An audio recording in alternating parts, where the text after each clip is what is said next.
ایک بڑے جنگل کے قریب ایک غریب لکڑہارا اپنی بیوی اور اپنی 3 سالہ بیٹی کے ساتھ رہتا تھا۔ یہ خاندان اتنا غریب تھا کہ روزانہ کی روٹی بھی مشکل سے ملتی تھی اور انہیں سمجھ نہیں آتا تھا کہ وہ اپنی بیٹی کے لیے کھانے کا انتظام کس طرح کریں۔ ایک صبح لکڑہارا بہت پریشان دل کے ساتھ جنگل میں لکڑیاں کاٹنے گیا۔ جب وہ لکڑیاں کاٹنے میں مصروف تھا تو اچانک اس کے سامنے ایک لمبی اور بہت خوبصورت عورت ظاہر ہوئی جس کے سر پر چمکتے ہوئے ستاروں کا تاج تھا۔ اس عورت نے نہایت نرم آواز میں کہا، میں مقدس مریم ہوں، عیسیٰ کی والدہ۔ میں دیکھ رہی ہوں کہ تم بہت غریب ہو اور تمہیں مدد کی ضرورت ہے۔ اپنی بچی میرے پاس لے آؤ، میں اسے اپنے پاس رکھوں گی، اس کا خیال رکھوں گی اور اسے ضرورت کی ہر چیز دوں گی۔ لکڑہارے نے ان کی بات مان لی اور اپنی بیٹی کو ان کے حوالے کر دیا۔ مریم بچی کو اپنے ساتھ آسمان پر لے گئیں۔ وہاں بچی بہت خوشی سے رہنے لگی۔ آسمان پر اسے میٹھے میٹھے کیک، مزیدار دودھ ملتا، وہ سونے کے کپڑے پہنتی اور چھوٹے خوش مزاج فرشتوں کے ساتھ کھیلتے ہوئے اپنا دن گزارتی۔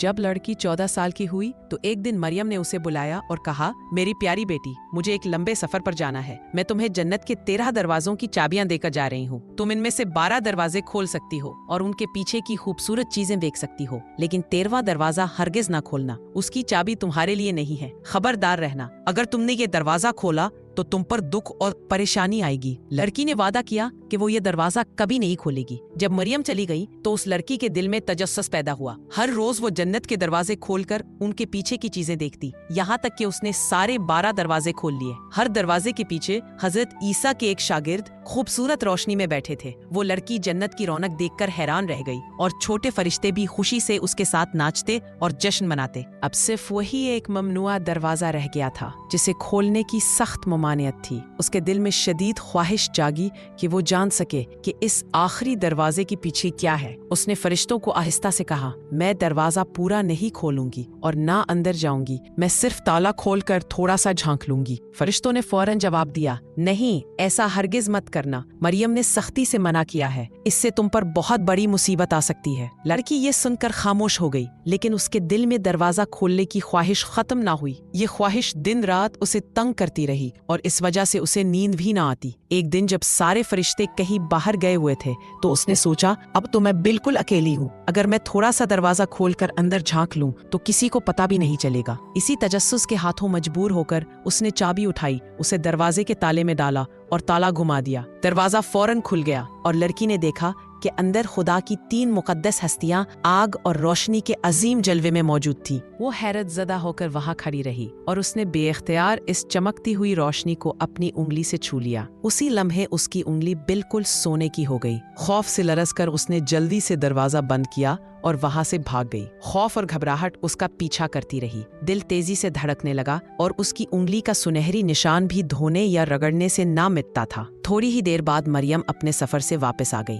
انہوں نے لڑکی کو اپنے پاس بلایا اور آسمان کی تمام چابیاں واپس مانگی۔ جب لڑکی نے انہیں چابیاں دی تو مریم نے گہری نظر سے اس کی آنکھوں میں دیکھا اور پوچھا، کیا تم نے 13واں دروازہ بھی کھولا تھا؟ لڑکی نے جواب دیا، نہیں۔ تب مریم نے اپنا ہاتھ لڑکی کے سینے پر رکھا اور اس کے دل کی بے تحاشا دھڑکن محسوس کر لی۔ اس سے انہیں اندازہ ہو گیا کہ لڑکی نے واقعی نافرمانی کر کے وہ ممنوعہ دروازہ کھولا تھا۔ مریم نے دوبارہ پوچھا، کیا تمہیں یقین ہے کہ تم نے وہ دروازہ نہیں کھولا؟ لڑکی نے پھر سے جواب دیا، نہیں۔ کب مریم کی نظر اس کی سنہری انگلی پر پڑی جو اس کے گناہ کی واضح نشانی تھی۔ مریم نے تیسری بار پوچھا، کیا تم نے وہ دروازہ کھولا تھا؟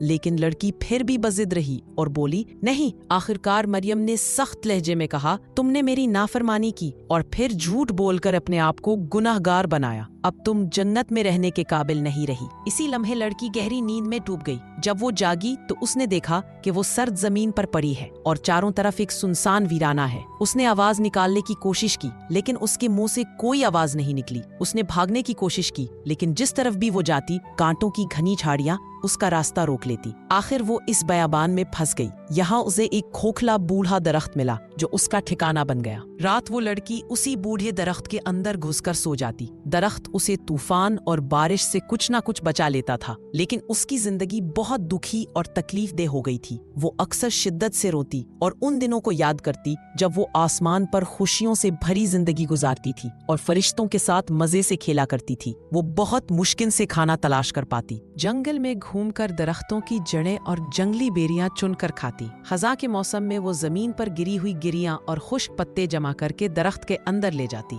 यही गिरियां सर्दियों के दिनों में उसके लिए खुराक बन जाती। जब बर्फ और बर्फानी हवाएं जमीन को ढांप लेती तो वो खुश्क पत्तों के बीच छोटे जानवर की तरह कांपती हुई सर्दी से लड़ने की कोशिश करती। वक्त गुजरने के साथ साथ उसके कपड़े फटकर चीथड़ों में तब्दील हो गए। जब मौसम बदला और सूरज की गर्मी जमीन को फिर से गर्म करने लगी तो वो दरख्त से बाहर बैठती और उसके लंबे बाल उसके चारों तरफ ऐसे फैल जाते जैसे कोई चादर हो। इसी तरह सालों तक वो दुनिया के दुख और सख्तियां बर्दाश्त करती रही। एक दिन जब दरख्त दोबारा ताजा सब्ज पत्तों से सज गए थे, मुल्क का बादशाह जंगल में शिकार करने निकला। शिकार करते करते उसकी नजर एक तेज रफ्तार हिरन पर पड़ी। वो हिरन के पीछे भागता हुआ जंगल की घनी झाड़ियों में दाखिल हो गया। बादशाह ने घोड़े से उतरकर अपनी तलवार से झाड़ियां काटी और आगे रास्ता बनाया। अचानक उसने वहां एक बहुत खूबसूरत लड़की को देखा जो खामोशी से बूढ़े दरख्त के नीचे बैठी थी। उसके लंबे सुनहरी बाल उसके पांव तक फैले हुए थे। बादशाह हैरान और मुतासिर होकर बोला, तुम कौन हो? इस वीरान जगह पर अकेली क्यों बैठी हो? लड़की बोल नहीं सकती थी, इसलिए उसने कोई जवाब न दिया। बादशाह ने कहा,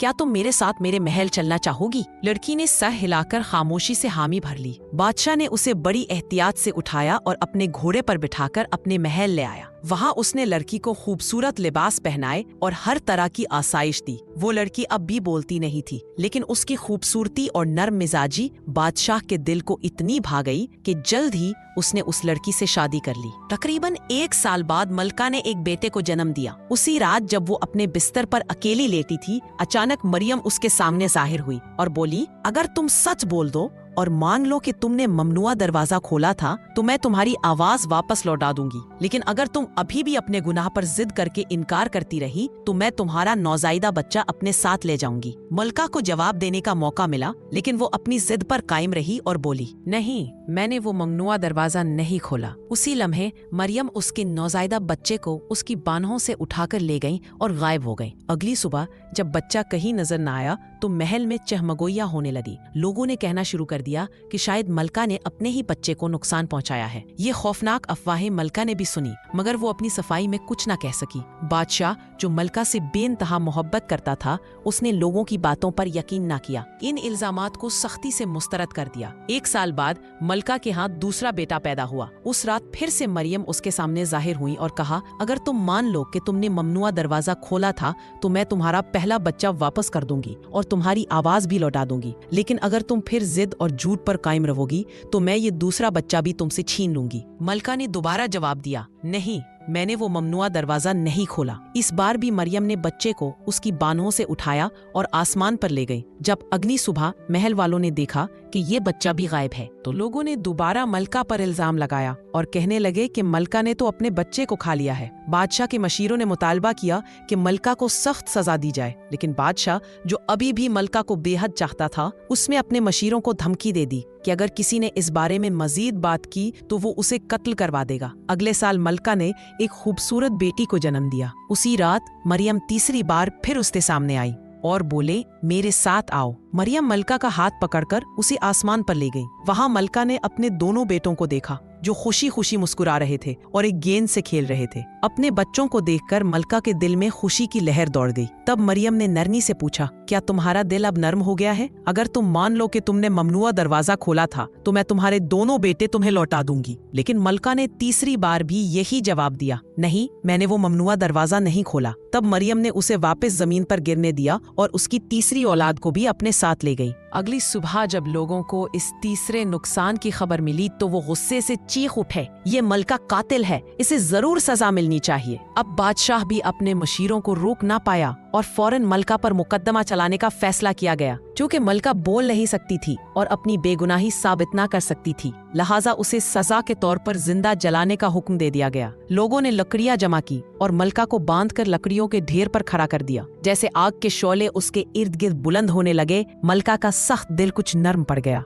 अचानक उसे अपने किए पर पछतावा हुआ और उसने शिद्दत से सोचा काश मरने से पहले मैं ये मान सकती कि मैंने ही वो ममनुआ दरवाजा खोला था। इसी लम्हे अचानक उसकी आवाज वापस आ गई और वो चीख कर बोल उठी, हाँ मरियम, मैंने वो दरवाजा खोला था। उसके एतराफ के साथ ही आसमान से बारिश बरसने लगी, जिसने भड़कती आग को फौरन बुझा दिया। इसी वक्त आसमान से एक रोशन नूर जाहिर हुआ और मुकद्दस मरियम आसमान से उतरकर उसके सामने खड़ी हो गई। उनके साथ मलका के दोनों बेटे और तीसरी छोटी बेटी भी थी। मरियम ने नहायत शफकत और मोहब्बत से मलका से कहा, जो शख्स भी अपने गुनाह को तस्लीम कर ले और दिल से तौबा करे, उसे हमेशा माफ कर दिया जाता है। इन अल्फाज के साथ उन्होंने मलका के तीनों बच्चे उसे लौटा दिए, उसकी आवाज मुकम्मल तौर पर बहाल कर दी और उसकी जिंदगी को हमेशा की खुशियों से भर दिया।